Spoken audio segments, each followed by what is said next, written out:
샬롬, 사랑과 결함 세 번째. 찬물로 머리를 감아야 하는 곳이었다. 1층에는 막걸리집이 있어서 늘 고성 방가가 일어났다. 겨울에는 거의 머리를 감지 않았고 기름진 머리로 등교했다. 아이들은 그런 나를 더 싫어했다. 2차 성징이 빨리 와서 여드름이 많이 났고 옷을 대충 챙겨 입었다. 아빠가 외부인이 된 이후로 엄마가 출근을 했기 때문에 내 옷을 골라줄 시간이 없었다. 나는 그때부터 패션 센스라고는 없었다. 학교에서도 혼자였고 집에 돌아와서도 혼자였기 때문에 생각할 시간이 많았다. 나는 도대체 어디서부터 인생이 잘못된 건지 찬찬히 돌아보았다. 이름 모를 언니의 침이 묻은 숟가락과 더블 비앙코를 신성한 연못에 던진 게 잘못이었을까? 미정이 아빠의 죽음을 목격한 게 잘못이었을까? 아무리 생각해도 내 잘못은 없었다. 나는 아이스크림을 뺏겼고 누군가의 죽음을 목격했을 뿐인데 해답은 찾을 수 없었다. 답답한 심경으로 아몬드를 들고 학교 뒷산에 갔다. 룰을 보기 위해서. 미정이와 함께 룰을 보러 오던 자리에 털썩 주저앉았다. 그리고 루루하며 룰을 불렀다. 한참을 불러도 오지 않았다. 포기하려는 찰나 저 먼 곳에서 바스락거리는 소리가 작게 들렸다. 루가 아기 청설모와 함께 나타났다. 조그마한 루보다 더 조그마한 청설모였다. 나도 모르게 작게 소리를 냈다. 와우! 루는 아기 청설모와 함께 내 손에 올라타 아몬드를 열심히 볼 주머니에 채웠다. 아기 청설모는 볼 주머니도 작은지 2개밖에 넣지 못했다. 어쩌자고 다 망가져 버렸어. 문득 미정이 엄마가 했던 말을 따라 중얼거렸다. 누가 들으라고 하는 말은 아니었다. 어쩐지 해보고 싶었다. 그 드라마 대사 같은 말을, 점점 똑같은 말을 되풀이하며 크게 소리를 질렀다.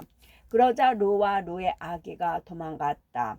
나는 점차 생각하지도 않았던 말을 짓거리기 시작했다. 대체 어쩌라고? 도대체 뭘 바라는 거야? 나는 똑똑하지도 않고 예쁘지도 않은데 친구와의 관계는 늘 불편하고 선생님은 나를 싫어하잖아. 미정이 같은 능력도 가지지 못했다고. 나는 살면서 누구도 나를 기꺼워하지 않을 거라고 확신했다. 그러니까 가족에게 얻어터지며 사는 사람은 평생 예쁨 받을 수 없는 사람으로 자라는 것이다. 하지만 그게 엄마의 잘못이라고는 생각하지 않았다. 엄마도 나름 힘들었을 테니까. 그렇다면 엄마는 무엇을 위해 나를 낳은 것일까? 결론은 이거였다. 엄마는 아이를 원했지만 나는 원하진 않았다.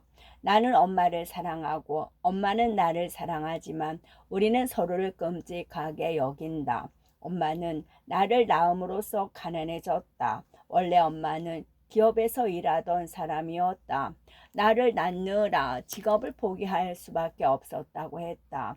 아빠는 입사와 퇴사를 반복한다고 했다. 나는 끈덕진 사람이지만 그이는 아니야.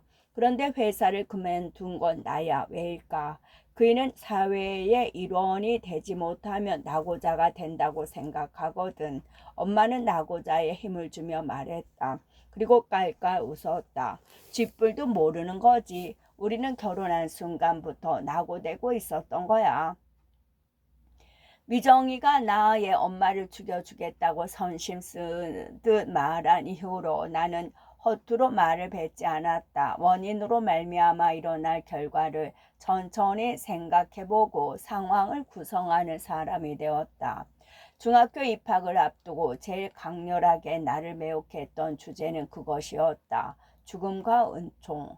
완전히 생을 망각하고 사라질 수 있다는 것에 대한 강한 이끌림. 나는 6학년 막바지에 다다라서도 여전히 따돌림을 당하고 있었지만 그래도 친구는 있었다. 2명. 나보다는 덜하지만 아이들한테 걸핏하면 무시당하고 욕을 먹는 아이들. 영성이와 진아였다. 영성이는 키가 크고 얼굴이 까마 잡잡했고 진아는 통통했다. 우리 셋의 공통점이 있다면 공부를 너무 더럽게 못한다는 것이었다.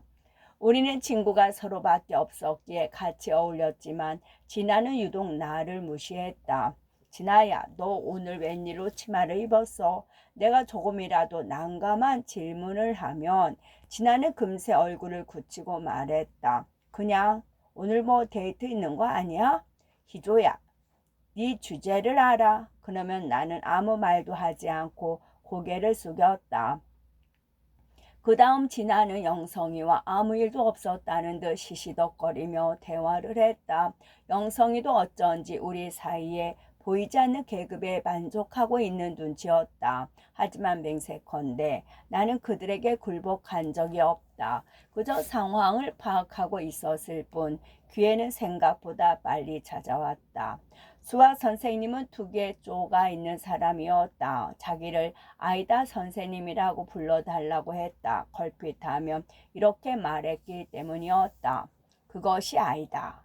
묘한 사투리를 쓰는 중년의 여자 선생님이었다. 선생님은 걸핏하면 아이다라 하는 것으로 수학의 모든 명제를 증명하려고 했다.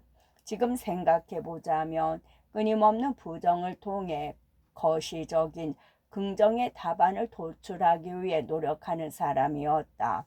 나는 그 선생님이 싫었다. 아이다 선생님은 사람이 굴욕을 느끼게 만드는 데 재주가 있었다. 매번 중간고사와 기말고사 결과를 토대로 조를 편성했는데 제일 점수가 높은 학생을 조장, 그 다음 높은 학생을 부조장으로 정했다. 그리고 점수가 낮은 학생들을 조장 옆에 앉혔고 꼴찌나 다름없는 학생들을 교실 뒤편에 세워놓은 뒤 한 명씩 스스로 원하는 부조장의 옆에 가서 앉게 했다. 나와 영성이 지나만이 30점도 채 맞지 못한 아이들이었다. 아이다 선생님은 시험을 못 본 아이들을 사물함 앞으로 불러내 세워놓고는 커다란 나무 주걱으로 엉덩이를 때렸다. 난도가 높은 문제를 들렸으면 한데 쉬운 문제를 들렸으면 세대 우리는 엉덩이가 불어 터지도록 맞아야 했다. 거의 맞힌 게 없었기 때문에. 매 타작이 끝나고 우리는 애들의 눈치를 봤다. 스스로 부조장 자리를 찾아가야 했기 때문이었다. 아이들은 우리가 옆에 있는 걸 몹시 싫어하는 눈치였다. 영성이와 진아가 먼저 걸음을 뗐다. 애들이 자리에 앉을 때마다 여기저기서 웃음이 터져 나왔다. 아이다 선생님이 큰 소리로 말했다. 그런 식으로 웃는 것은 A가 그러자 아이들이 대답했다. 아이다. 애들이 자리를 찾아간 후 나는 슬슬 눈치를 보며 적합한 자리를 찾기 시작했다. 그런데 남은 자리가 별로 없었다. 단 두 자리. 그 주인은 공부도 어느 정도 잘하는 동시에 반에서 입김이 센 애들이었다. 그리고 남자 애들밖에 없었다. 그 애들이 볼 때 내가 옆에 앉기를 선택한 아이가 그나마 덜 무서운 아이라는 뜻이었다. 내가 자리를 고르는 순간은 그 사실이 반 전체에 증명되는 순간이나 다름없었다. 부조장의 두 아이는 티 내지 않았지만 애들의 눈치를 보고 있었고 내가 그것을 모를 리가 없었다. 나는 그래서 누가 봐도 제일 노는 애의 옆에 앉아야 했다. 애들이 와하하 웃었다. 뒤질래? 내가 선택한 부조장 아이가 조그만 목소리로 속삭였다. 나는 모른 척했다. 아이다 선생님은 이게 무슨 하나의 공동체 놀이라도 되는 양 자랑스럽게 말했다. 이제 서로를 도와주면 되는 거예요. 우리는 뭐다? 아이 하나다. 이번에도 함께 열심히 해봅시다. 나는 영성이와 진이를 번갈아 보았다. 모두 얼굴이 새빨갛게 달아올라 있었다. 이럴 바엔 죽는 게 낫겠어. 먼저 얘기한 것은 나였다. 그러나 먼저 울음을 터뜨린 애는 영성이었다. 영성이가 울자 진아도 따라 울었다. 우리는 훌쩍거리며 집으로 향하는 중이었다. 우리 셋의 공통점이 또 하나 있었다. 같은 동네에 산다는 것이었다. 나는 주변의 눈치를 보다가 아이들에게 은밀히 말했다. 우리가 죽으면 아이다, 너는 평생 죄책감에 시달리며 살 거야. 반 애들도. 하지만 죽지 않으면 내일도 모레도 같은 취급을 당하며 웃음거리가 되겠지. 그걸 뭐라고 부르는지 알아? 뭐라고? 굴욕이라고 하는 거야. 좀만 참으면 중학교에 갈 거야. 영성이가 말했다. 그러자 진아가 훌쩍이며 불통하게 대답했다. 어차피 옥년 중학교 아니면 인천 중학교잖아. 얘들 다 거기로 갈걸. 이사 갈까? 영성이가 그렇게 말했지만 우리는 누구도 그럴 수 있는 애들이 아니었다. 이런 동네에 사는 아이들은 대부분 원한다고 이사를 할 수 있는 형편이 되지 않았다. 우리는 일단 제일 만만한 영보 아파트 옥상에 올라가 보기로 했다. 영보 아파트는 진아가 사는 곳이었다. 그곳은 경비 아저씨가 없고 대체로 옥상이 개방되어 있었다. 아파트 옥상에 올라가 보니 거센 바람에 환풍기가 웅웅거리며 돌아가고 있었다. 겁이 가장 많은 아이는 진아였다. 진아는 옥상에 발도 내디지 못하고 집에 돌아가자고 했다. 나는 그런 진아의 손을 잡아 끌었다. 아래만 내려다 보자. 그리고 결정하는 거야. 진아는 더럽다는 듯 내 손을 뿌리쳤다. 그러나 영성이의 어깨를 잡은 채 조심스럽게 옥상으로 나왔다. 우리는 거센 바람을 뚫고 난간으로 향했다. 영보 아파트 옥상에는 달랑 철제 펜스만 둘러져 있었다. 그것도 우리 턱 끝까지 오는 높이에 불과했다. 나는 천천히 난간을 잡고 아래로 고개를 내밀었다. 그러자 진아가 울음을 터뜨렸다. 하지만 하지 말라고 했다. 나는 그런 진아를 보며 웃었다. 영성이는 내 눈치를 보더니 따라 웃었다. 진아처럼 겁쟁이가 되고 싶지는 않은 모양이었다. 하지만 말라붙은 입술과 대굴거리는 눈알을 보면 단번에 알 수 있었다. 영성이도 잔뜩 겁을 집어먹고 있다는 걸. 나는 영성이와 진아를 뒤로 한 채 난간 아래를 주시했다. 놀이터에서 아이들이 뛰어놀고 있었다. 예전에 살던 아파트와 같은 연못은 없었지만 연못 물을 퍼나르던 그 시절을 잠깐 떠올렸다. 그때는 그래도 좋았는데 그런 생각을 하다가 몸을 더 깊이 아래로 숙였다. 그러자 미정이의 아빠가 떠올랐다. 심장이 터질 것 같았는데 나쁘지 않은 기분이었다. 진아가 소리를 지르며 나를 잡아당겼다. 나는 난간에서 몸을 떼고 진아의 어깨를 꽉 붙잡으며 말했다. 너는 그래서 살자는 거야? 내일도 놀림거리 될 텐데 엄마는 어떡해? 네가 그렇게 욕먹고 처맞고 다닐 동안 네 엄마는 뭘 했는데? 그리고 너희 엄마는 맨날 인터넷 소설만 읽잖아. 진아가 내 뺨을 때렸다. 하지만 사실을 말했을 뿐이었다. 지난해 집에 갈 때마다 집은 엉망이었고 진아의 엄마는 우리에게 대충 배달 음식을 시켜주었다. 그리고 컴퓨터를 붙잡고 자주 오열했다. 영성이가 다가와서 진아를 말렸다. 웬만하면 말리지 않는 아이였는데 나는 맞은 뺨을 한 손으로 어루만지다가 온 힘을 실어 진아를 똑같이 때렸다. 그리고 말했다. 너네도 알다시피 난 죽은 사람을 본 적 있어. 미정이 아빠 말이야.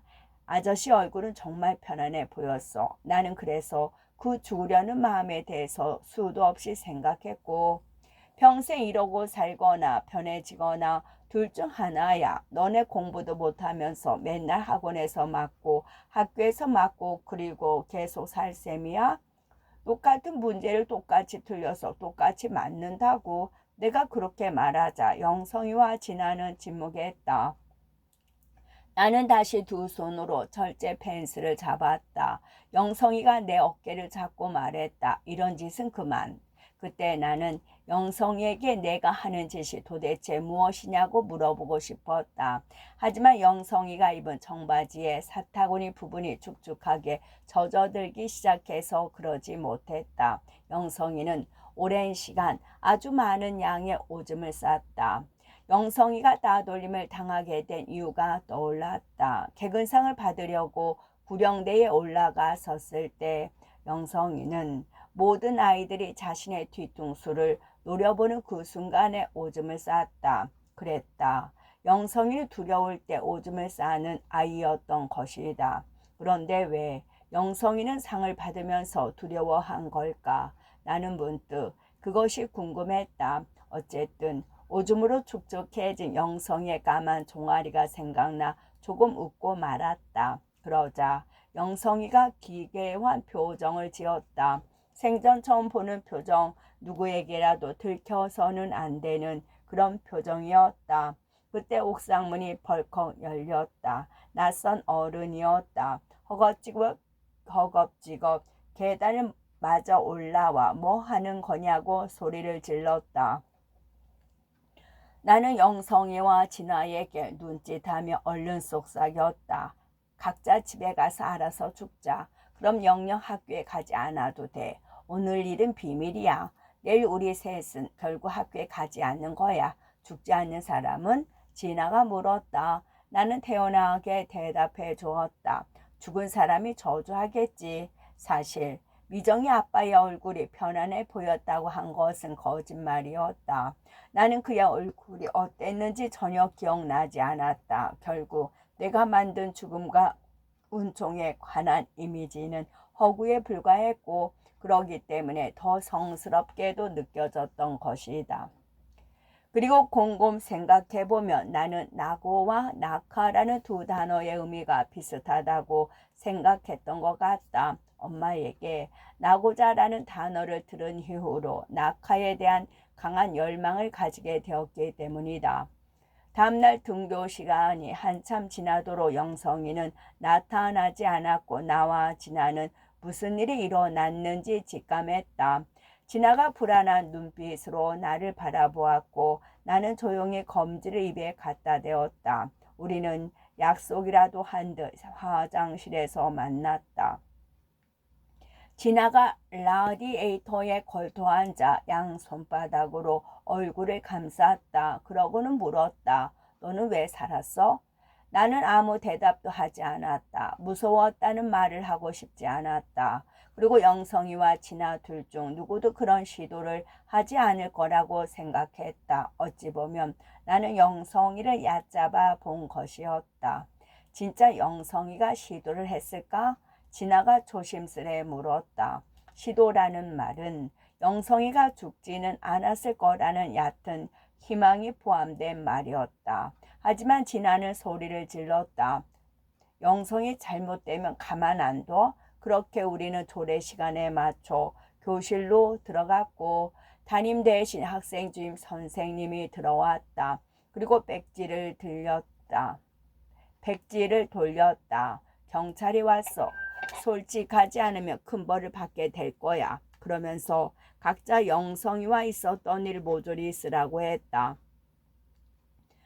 나는 영성이와 어울려 다녔던 일들에 대해서 영성이를 괴롭혔던 애들에 관해서 썼다. 아주 빽빽하게 뒷장까지 넘겨가면서 그리고 도무지 집에 들어오지 않는다고 했던 영성이 아빠에 관해서도 썼다. 예상대로 진아와 나는 학생 주임 선생님에게 불려갔고 그날 있었던 일을 제외한 모든 일에 대해 실토했다.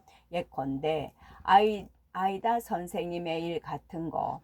그날 이후로 아이들은 나와 진아를 괴롭히지 않았다. 물론 나를 더러워하는 눈빛은 변함이 없었다. 하지만 괜찮았다. 아무도 나를 건드리지 않았기 때문에 아이다 선생님도 정근을 갔다. 대신 작고 마른 수학 선생님이 왔다. 나는 그 선생님이 좋았다. 뭘 해보려고 하지 않고 그저 수업만 했다.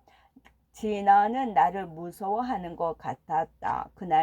나도 그날 이후로 좀처럼 잠이 오지 않아서 매일 밤마다 컴퓨터 게임을 했다. 불붙는 공과 온갖 괴물이 쫓아오는 그 30인 마라톤 게임을 자주 1등을 하고 2등을 했다. 순위권에 들지 못하면 눈에 눈물이 고였고 모니터를 부숴버리고 싶은 충동에 사로잡혔다. 그렇게 한숨도 자지 않은 채로 등교를 하고 수업시간 내리 잠만 잤다. 그러면 꼭 악몽을 꿨다. 나는 한동안 진아에게 따로 말을 걸지 않다가 결국 쉬는 시간에 진아 몰래 필통에 편지를 넣어두었다. 해결해야 할 문제가 있어. 방과 후 겁을 잔뜩 먹은 진아를 데리고 뒷산으로 향했다. 이번에는 루를 부르지 않았다. 대신 평평한 바위를 찾아 그곳에 책받침을 깔고 공책 하나를 찢어 올려두었다. 오른쪽에 네, 왼쪽에 아니오를 적었다. 뭐 하는 거야? 진아가 물었다. 나는 진아를 빤히 보며 말했다. 알고 있잖아. 우리에게 해결해야 할 문제가 있어. 물론 그 문제라는 것은 진아도 알고 있는 것이었다. 너도 잠을 잘 못 자? 응. 그럼 넌 뭐해? 팬픽 읽지? 진아는 그렇게 말하고 킥킥 웃었다. 그래서 뭐 하자는 거야? 나는 진아의 물음에 주먹을 쥐듯이 연필을 잡고 말했다. 영성이를 부르는 거야. 그리고 사과를 하자. 내 말에 진아가 진저리를 쳤다. 싫어. 나는 진아의 손을 꾹 잡고 연필을 쥔 내 손을 쥐게 했다. 해야 해. 왜? 잠 안 잘 거야? 우리는 제일 중요한 걸 하지 않았어. 그게 뭔데? 배웅. 진아는 알쏭달쏭 알 수 없는 표정을 짓더니 이내 눈을 감았다. 나도 눈을 감았다. 우리는 약속한 것처럼 천천히 연필을 돌렸다. 분신사바 분신사바 오이테 구다사이 분신사바 분신사바 오이테 구다사이. 공기가 살짝 차가워짐과 동시에 묵직하고 고요해졌다. 나와 진아는 숨을 멈추었다. 그때 누군가 종이에 올라온 느낌을 받았다. 그 누군가는 우리의 연필을 뺏으려 하고 있었다. 나는 내 손을 이끄는 그 작은 힘에 깜짝 놀라 눈을 떴다. 진아도 눈을 뜬 채였다. 나와 진아는 잠깐 서로를 바라보았다. 너도 느꼈어? 응. 우리는 분명한 힘을 느꼈다. 나와 진아를 살짝 쥐고 아주 엉망진창으로 뒤흔들어 버리는 그런 나약한 힘을. 그 순간 진아의 어깨 너머로 루와 루의 아기가 보였다. 쟤네들이 건드렸나 봐. 그러자 진아가 뒤를 돌아 루와 루의 아기를 보았다. 나와 진아는 한껏 긴장한 어깨를 낮추고 숨을 토해냈다. 그리고 누가 먼저라고 할 것도 없이 울음을 터뜨렸다. 영성아 미안해. 살아서 미안해. 루와 루의 아기는 우리가 큰 소리로 울자 또 재빨리 도망갔다. 도망 하나는 기가 막히가 잘 가진 동물이었다. 소동물은 언제나 경계를 늦추면 안 되니까 한동안 그렇게 울어버린 탓에 해는 저물었고 우리는 연필을 묻힌 뒤 작은 봉분을 하나 만들었다.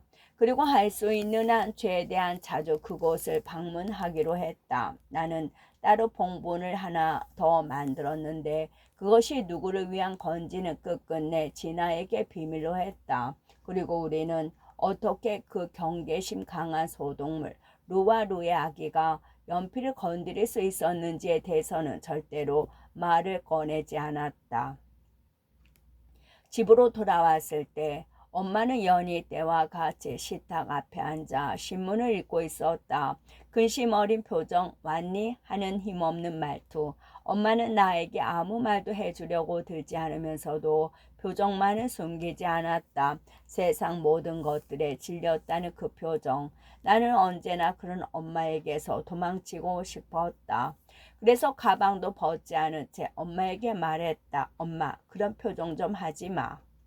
나는 어영부영 중학교에 입학했다. 영성이는 끝내 돌아오지 않았다. 하지만 나중에 선생님이 얘기해 주길 영성이의 시도는 실패로 돌아갔다고 했다. 하지만 그 후유증으로 아주 오랜 시간 병원에서 지내야 한다고 말했다. 나와 진아는 아주 큰 안도감을 느꼈지만 동시에 영성이가 우리 사이에 있었던 일을 모두 했을까봐 잔뜩 긴장했다. 그리고 아주 나쁜 사람이 된 기분에 사로잡혔다. 우리의 걱정과 다르게 선생님은 무심하게 한마디만을 던질 뿐이었다. 영성이가 안부 전해달래. 나는 어쩐지 그 말을 듣고 안도한 한편 나와 진아에게 안부를 전해주고자 하는 영성이의 저희가 무엇인지 생각할 수밖에 없었다. 진아도 그렇겠지만 나는 영성이가 다시 돌아오지 않기를 바랐다. 우리는 너무 많은 것을 공유했고 그렇게 공유한 무언가는 절대로 누군가에게 들켜서는 안 된다는 것을 알고 있었기 때문이었다. 분명 연필을 묻으며 영성이를 위해 기도까지 했는데도 우리는 왜? 어쨌든 나는 시간이 지날수록 영성이에 대해서 나아가 미정의 은총에 대해서 깊게 생각했다. 혹시 미정의 은총이 내게도 주어진 게 아닐까? 나는 학교에서 만난 아이들을 모두 미워했지만 그 중에서도 영성이와 진아를 제일 미워했다. 장득 겁에 질린 채로 나처럼 될까봐 전전긍긍하는 아이들이었기 때문에 나는 싫어하는 아이들보다 나처럼 되기 싫어하는 아이들이 더 미웠다. 나는 어린 나이에 죽음에 대해서 꽤 깊게 생각했다고 스스로 평가했지만 실상은 그렇지 않았던 것 같다.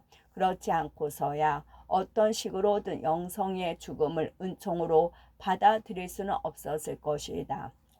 죽음에 대한 내 태도와 그로 인해 일어난 일들로 인해 아이들은 나를 애써 없는 사람 취급했다. 애들은 나와 가까운 친구들이 어떤 식으로든 모종의 불행을 겪는다고 생각했을 것이다.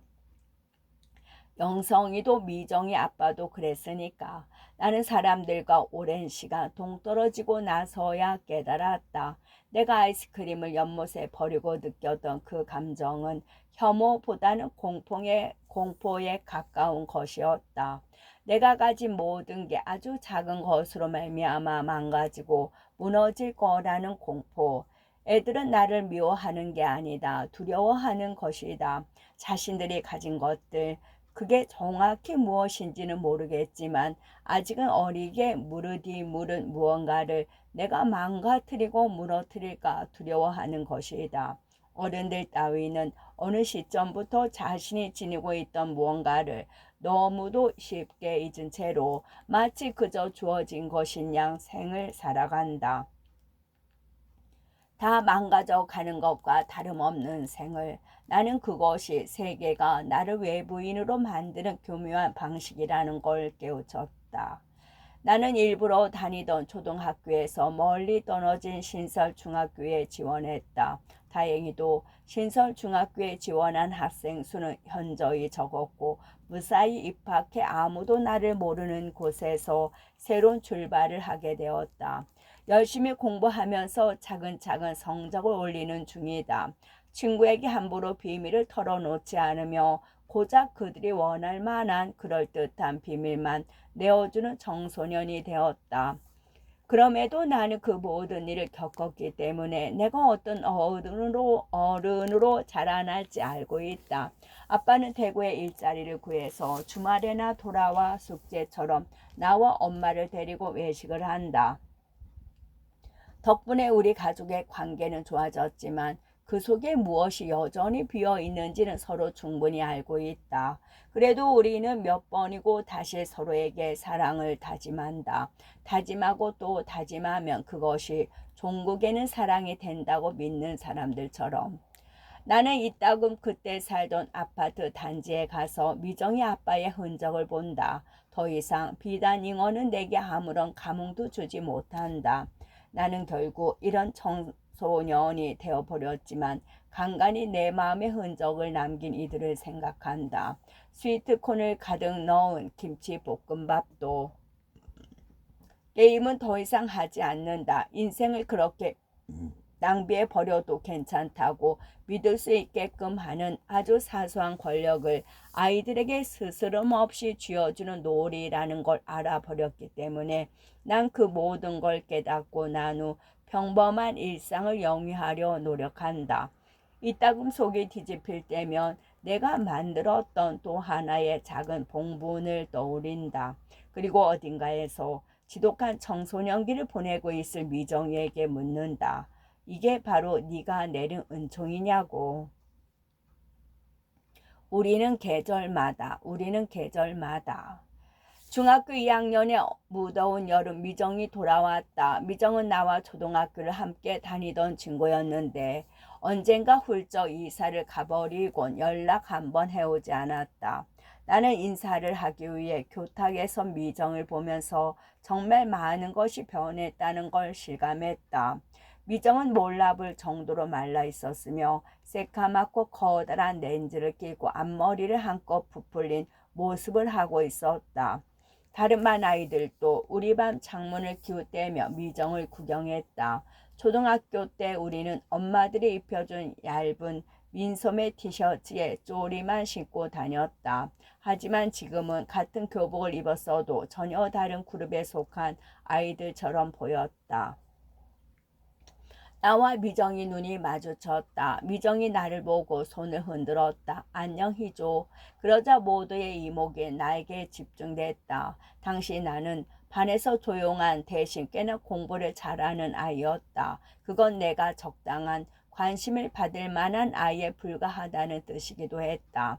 중학교 2학년 아이들은 정말 갓 허물을 벗어던진 생명체처럼 발칙하게 날뛰었다. 그러면서도 몇 가지 꿈을 소중히 품고 있었는데 연예인이 된다든가 선생님이 된다든가 하는 직업적 목표가 대부분이었다. 나는 내심 그런 꿈들을 몹시 볼품없다고 느꼈지만 겉으로는 내색하지 않았다. 시험이 끝나면 아이들은 무리를 지어서 내게 몰려와 답안지를 맞춰보았다. 애들은 점수를 알며 꼭 꿈의 실체를 그려볼 수 있는 것처럼 굴었다. 그럴 때는 애들이 퍽 귀엽게 느껴지기도 했다. 어쨌든 시험 기간은 내가 이 학교에서 주도권을 잡을 수 있는 몇 안 되는 때였다. 나는 이벤트 같은 그런 색다른 상황이 썩 마음에 들었고 그들이 계속 내게 몰려들 수 있도록 공부를 했으며 대충 해도 어느 정도 좋은 성적을 받을 수 있었다. 누군가 단순히 그 이유 때문에 공부를 했느냐고 묻는다면 나는 그게 정말 단순한 문제가 아니었음을 말해주고 싶다. 어쨌든 미정이 돌아온 후로 나에게는 또 하나의 목표가 생겼다. 다시 미정이와 친해지는 거. 문제는 제외했을 때의 인상 그대로 우리의 노는 그룹이 전혀 달랐다는 것이었다. 미정은 전화 오기 전 학교에서 예쁘기로 소문난 아이였다고 했다. 선생님은 내가 미정과 아는 사이라는 이유로 짝을 지어주었지만 미정은 수업 시간이 아니면 거의 나와 같이 있지 않았다. 마치 나를 본 순간부터 내 주제를 파악했다는 듯이 굴었다. 미정은 쉬는 시간마다 화장실 라디에이터에 걸터 앉아 고데기를 하는 애들과 어울렸으며 손가락으로 은은한 담배 냄새가 나는 남자애들과 시시덕거렸다. 그들은 스스럼 없이 다른 남자애들의 엉덩이를 걷어차곤 했는데 미정이는 그걸 보고 낄낄거렸다. 나는 미정에게 쉽사리 말을 걸 수는 없었지만 어떻게든 다가가야만 한다고 생각했다. 그러니까 나는 미정에게 물어볼 것이 많았다. 내가 죽기를 기도한 사람은 전부 죽어. 그리고 나는 내게 3번의 기회가 있다고 확신해. 초등학교 시절 미정이 그렇게 말했을 때 나는 단단했던 내 삶에 집안이 아주 무력하게 흔들릴 수 있다는 것을 실감했다. 미정의 그런 확신은 나에게 기묘한 힘을 주었다. 어쩌면 진짜로 우리가 세계의 아주 중요한 구성원일지도 모른다는 생각, 그것으로부터 나오는 힘이었다. 기도로 사람을 죽이는 존재는 흔치 않으니까. 그리고 그런 존재를 알고 있는 존재조차도 마음 같아서는 당장 미정을 불러내어 다구치고 싶었다. 너에게 그 힘이 정말 존재했냐고. 네 아버지가 그래서 돌아가신 거냐고. 하지만 나는 더 이상 미숙한 어린아이가 아니었고 미정 또한 그때의 미정이 아니었으며 우린 어느 정도 거리를 둔 채 서로를 질투하고 건너보고 동경하는 청소년이 되어버렸다. 그러기 때문에 나는 기다리기로 했다. 미정이 스스로 나에게 다가올 때까지. 그리고 어느 날 미정은 정말로 등굣길에 내게 다가와 그때의 일을 물어왔다. 내가 말한 3번의 은총을 기억해?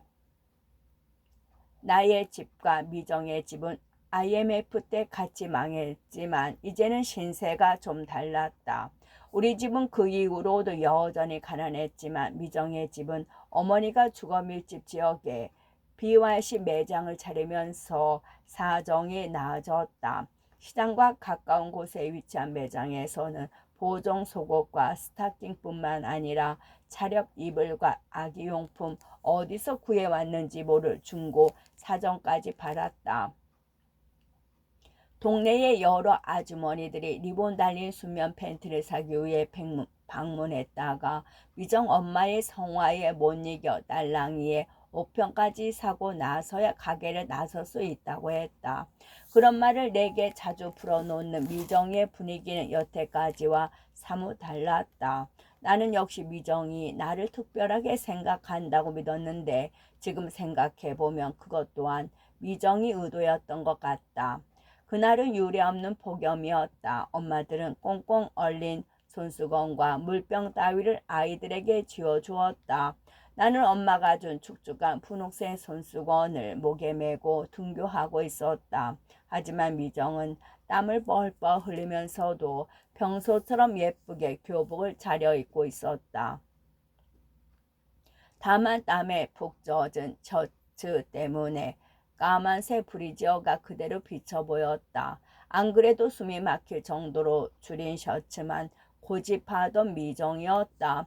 고급스러운 갈색 롱샴 백팩을 맨 채 꽉 끼는 셔츠와 치마에 커피색 스타킹을 신은 미정이 걷는 모습은 띠뚱거리는 오리처럼 보였다. 나는 치마 폭이 좁아 총총거리며 나를 따라 걷는 미정이를 애써 무시하며 내가 해야 할 말을 조심스럽게 골라 던졌다. 그때 일은 유감이야. 무슨 일을 말하는 거야? 미정은 모른 척하고 있었다. 네가 아버지를 죽이고 싶다고 말한 뒤에 정말 네 아버지가 아파트에서 떨어져 죽었잖아. 너도 그 사실을 알고 있지 않니? 나는 하고 싶은 말들을 속에 꾹꾹 담은 채로 나직게 말했다. 우리는 누를 봐야 해. 그러자 미정의 얼굴이 화색이 돌았다. 루는 초등학교 시절 나와 미정이 등하교를 하며 지나가는 뒷산에 살던 정설모였다. 우리는 각고의 노력 끝에 루를 길들였고 아몬드 따위를 건네며 시간을 보내곤 했다. 그래, 그곳에 가자. 미정이 대답했다. 하지만 아무도 우리를 보지 않을 때 밤에 말이야. 그렇게 속상해는 미정은 꼭 누군가에게 쫓기는 사람 같았다. 나는 미정에게 물었다. 나랑 같이 있는 거 쪽팔려? 응, 조금. 나는 코를 쥐어 땀을 훔쳤다. 그때의 또래 집단은 그랬다. 지독한 슬픔이나 고통 따위는 내색하지 않았지만 조금도 쉽게 자신을 혹은 상대방을 우스꽝스럽게 만들곤 했다. 그것은 내가 또래 아이들에게서 견디기 힘든 것 중 하나였다.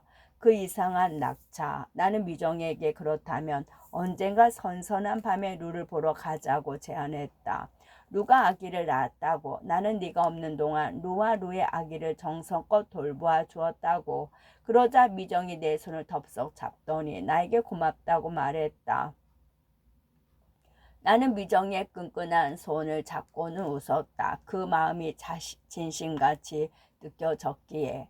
그래서 문득 고백하고 싶어졌다. 거기에 네 아버지를 위한 봉분이 있어. 내가 직접 만든 거. 그러자 미정의 하얀 얼굴이 끔찍하게 일그러졌다. 그날부터 시작되었다. 사소하고 불쾌한 괴롭힘이, 그러니까 뭐랄까 크게 체감되지는 않지만 무언가 거슬리는 일들이 단발적으로 발생했던 것이다. 끝.